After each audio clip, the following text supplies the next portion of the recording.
Buenos días, soy Vanessa Vallejo y ustedes escuchan el podcast del Pan Am Post. A nuestros lectores, bienvenidos como siempre, y a quienes nos escuchan a través de YouTube, recordarles que pueden oírnos sin retraso suscribiéndose en nuestro sitio web. Increíblemente, a pesar de la grave situación que vive Venezuela, de lo que eso implica en términos de seguridad y del número de venezolanos que a diario pasan la frontera con Colombia, lo que ocurre en el país vecino parece ser algo que no preocupa mucho, o por lo menos no en serio, al gobierno. En el podcast de hoy hablamos de por qué Colombia debe colaborar en la liberación de Venezuela. Nuestro invitado es Jorge Eduardo Castro. Él es empresario y libertario y ha estado escribiendo una serie de columnas sobre cómo el problema de Venezuela afecta a Colombia y por qué nuestro país tiene que tomar cartas en el asunto. Hoy hablamos de cómo la situación de Venezuela perjudica sobre todo a los más pobres de nuestro país, y hablamos por supuesto de los problemas de seguridad que ya se están dando y que puede tener el país más adelante, problemas mucho más graves si no empezamos a prepararnos para lo que viene. Jorge, buenos días y de nuevo gracias por estar con nosotros. Gracias a ustedes, Vanessa, a ti por abrir estos espacios para hacer reflexiones desde el Pan Am Post. Bueno, Jorge, pues quiero empezar preguntándote, vamos a hablar de Venezuela y de la relación con Colombia, pero quiero empezar que hagamos como una especie de contexto para nuestros oyentes y preguntarte en este momento cómo está la migración de venezolanos hacia Colombia y qué puede pasar en los próximos meses con este fenómeno migratorio, porque algunos parece que creyeran que esto se va a solucionar y ya no van a llegar más venezolanos. Sí, pues aquí hay un tema, de este tema de contextos recientes.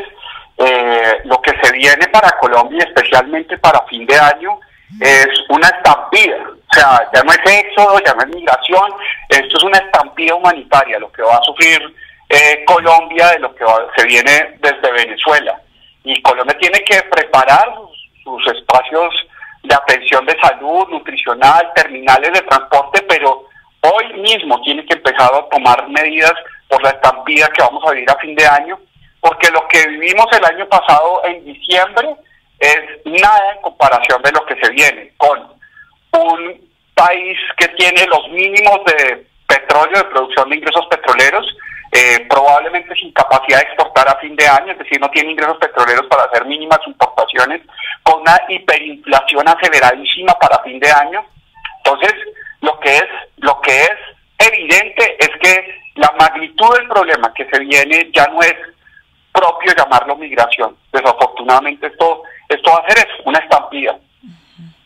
Jorge, y respecto a lo que decías ahora de que hay que empezar a prepararse, ¿cuáles son esos puntos fundamentales en los que hay que prepararse? Y hasta qué punto está preparada Colombia, ¿no? Porque yo no sé qué tanto haya hecho Santos para estar preparados para lo que se viene. Yo creo que en Colombia no estamos preparados y ha habido inicios de preparación, pero hay un proceso aristocrático de preparación. Es una cosa que se conversa entre corredores, que se conversa entre pasillos, pero el primer elemento de la preparación es la preparación de la opinión pública. La preparación de la opinión pública empieza por decir las cosas con realismo, con claridad, sobre los posibles y peores escenarios que tiene el desenlace de la situación venezolana. Este es uno, el de la estampida de fin de año. Hay que asumirlo. Yo soy ingeniero, entonces a nosotros los ingenieros nos enseñan que usted tiene que diseñar los edificios por sismo y tiene unos márgenes de seguridad y usted tiene que hacer unas cargas, si va a hacer un puente, no para que pase la bicicleta, sino que pase para camiones grandes. Aquí se nos vienen camiones grandes y hay que decirlo con claridad, vamos a tener un desafío geopolítico muy importante de aquí a fin de año. Entonces lo primero es eso, es empezar a decirlo públicamente. Uno, el tema migratorio humanitario, y el otro que hay que decirlo también con mucha claridad es el tema de la necesidad de evitar la liberación militar de Venezuela. Jorge, respecto a eso, yo creo que todavía hay mucha resistencia a eso. Uno llega a decir algo así como apoyo militar, liberación de Venezuela, intervención, cualquier palabra que quieras usar en cualquier rango, creo que la gente se espanta un poco con eso. Y sería, creo yo, que importante empezar por hablar ¿en qué término crees tú que tiene que ser ese apoyo? Porque claro, una cosa es que llegue a Estados Unidos, invada y ponga un Pinochet gringo ahí, otra cosa sería colaborarles en cierto sentido. Entonces, ¿cuál crees tú que es el punto de colaboración que tiene que tener Venezuela o que debería tener Venezuela en este momento? Bueno, yo creo que hay que diferenciar tres temas. Uno, una invasión, una intervención y una liberación. Creo que hay que ser también en eso, diferenciar la naturaleza de la fuerza activa. En este caso, una invasión, hay resistencia de parte de los grandes grupos de la población a las fuerzas que estarían activas, que no serían nacionales. Dos, una intervención que sería un elemento muy puntual de acción de corto plazo y de no mayor duración. Y tres, lo que es más necesario probablemente, y es hay que hablar de una liberación militar, porque las condiciones en Venezuela ya no son de apoyo popular al gobierno, que además ya no es un gobierno, si quieres lo conversamos ahora, pero lo cierto es que las fuerzas activas de este proceso tendrían un respaldo, digamos, de una población que quiere ver un quiebre institucional y un mejoramiento de sus calidades de vida. Eso no puede dejarse en manos de Estados Unidos, eso tiene que asumirlo América Latina, pero desafortunadamente y por estas condiciones humanitarias, por razones de defensa nacional, Colombia tiene que pensar, y ojo que es que aquí pareciera que pensarlo es herejía, pensar el escenario de liderar de manera unilateral esa liberación. ¿Y eso cómo sería? En que, pues claro, porque liberar, no sé, es una palabra que puede tener un significado diferente para cada persona. ¿A qué te refieres exactamente?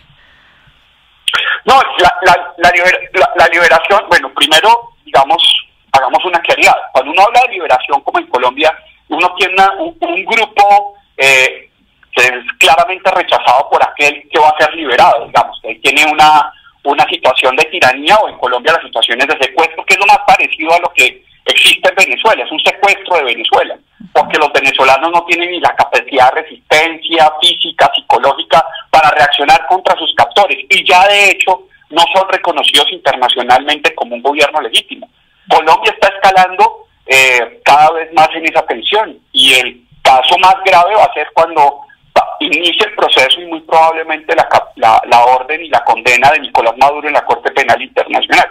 Entonces, eso configura un contexto, digamos, de un escenario tiránico, de una acción secuestrada. Eso es una primera cosa. Ahora, estamos ya en una situación de confrontación con el entorno de influencia de Nicolás Maduro y del grupo del socialismo del siglo XXI, del narcosocialismo del siglo XXI. Y eso se está dando ya en un conflicto indirecto, una guerra indirecta en la zona de frontera. No están luchando batallones colombianos contra batallones venezolanos, pero claramente, digamos, las fuerzas venezolanas de frontera están dándole retaguardia a las bandas criminales, a la disidencia de las FARC, pues a la FARC 2.0 que ahora llaman, y obvia e indiscutiblemente al ELN. Entonces, eso significa que estamos peleando contra los apoyos indirectos de esta banda criminal que hay en Miraflores. Jorge, cuando uno habla de esto, mucha gente le dice a uno, bueno, pero es que Colombia no tiene plata ni siquiera para ayudar a los niños en La Guajira, para sacarlos de la pobreza. ¿Por qué vamos a gastarnos nuestra plata en una guerra en Venezuela? ¿Qué le dices a esa gente?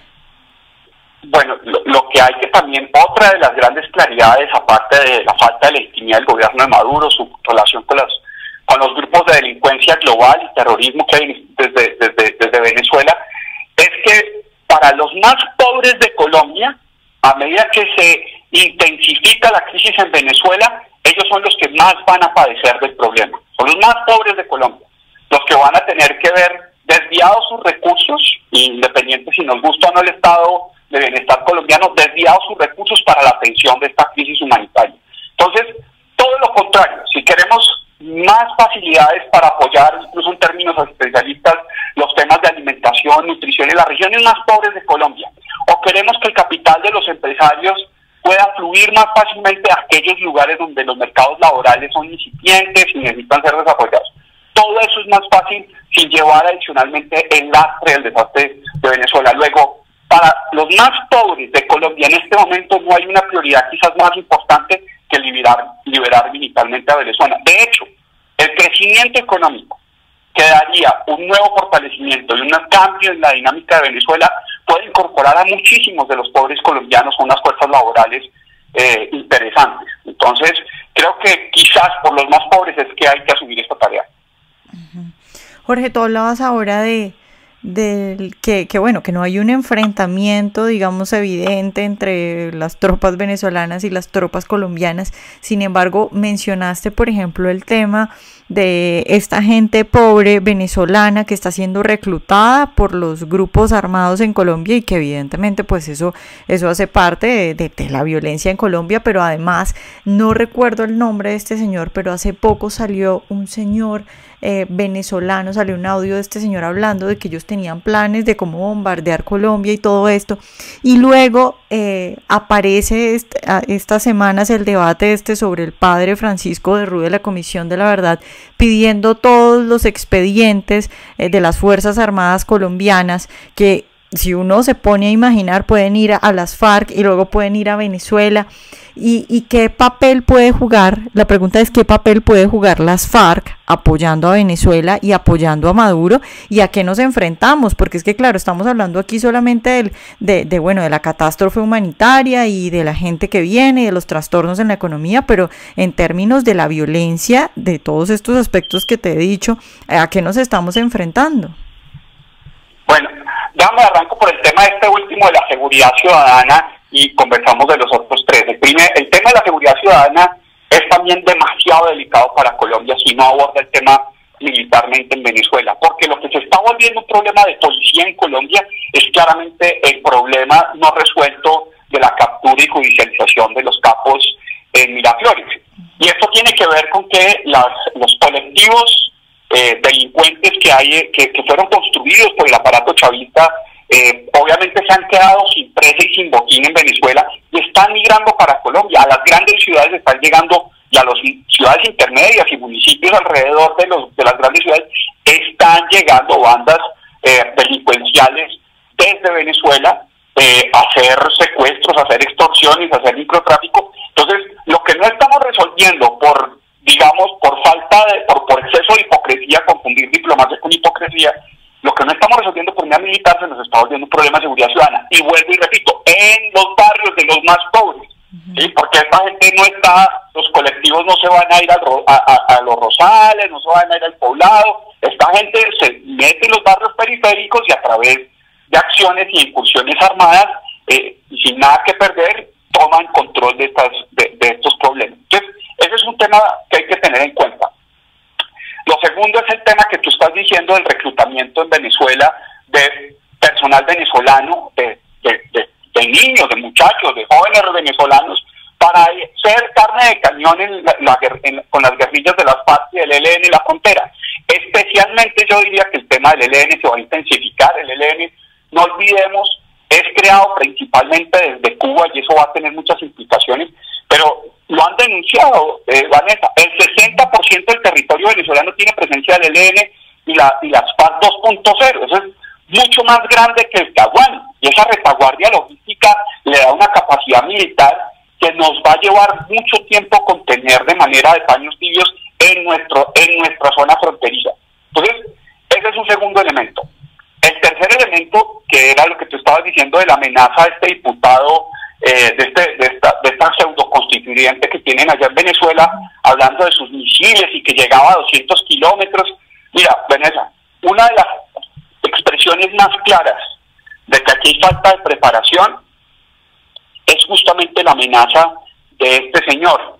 No porque, digamos, esa amenaza en el corto plazo se pueda convertir, en el corto plazo, en estos próximos 6 meses, un año, en un disparo certero, sino que Colombia debería ya, desde que Chávez amenazó con Sukhoi, debería hacer entrenamientos de bombardeo aéreo por posibles acciones de Venezuela. O sea, como la gente hace simulacros de bomba, como la gente hace simulacros de terremoto, como la gente hace simulacros de incendio, Colombia debería estar asumiendo simulacros de bombardeo aéreo desde Venezuela. Y eso, digamos, es una acción preventiva normal para el nivel de escalamiento del conflicto que tenemos, porque ellos están diciendo estas cosas. Aquí no es que no cunda el pánico y que escondamos la verdad es que nos han amenazado varias veces que estos señores están locos y que de pronto en algún momento cometen semejante atrocidad. Entonces Colombia tiene que empezar a hacer ya simulacros de bombardeo.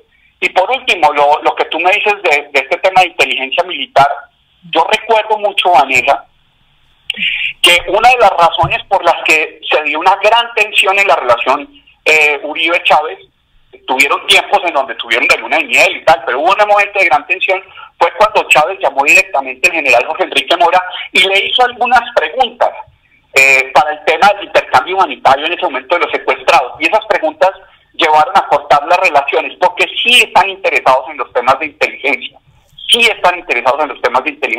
no solamente para los temas de justicia y paz, sino porque hay una acción de despliegue de más larga profundidad, con mucha más paciencia que un periodo electoral en el territorio colombiano por razones geopolíticas. Entonces yo sí creo que tenemos ahí unas advertencias graves de seguridad que tienen que estar debatiéndose en la opinión pública con todas las posibles críticas sobre nuestra posición o la posición de los que queremos hacer visible el nivel de irracionalidad de los mafiosos de Miraflores, pero es importante empezar a tomar medidas.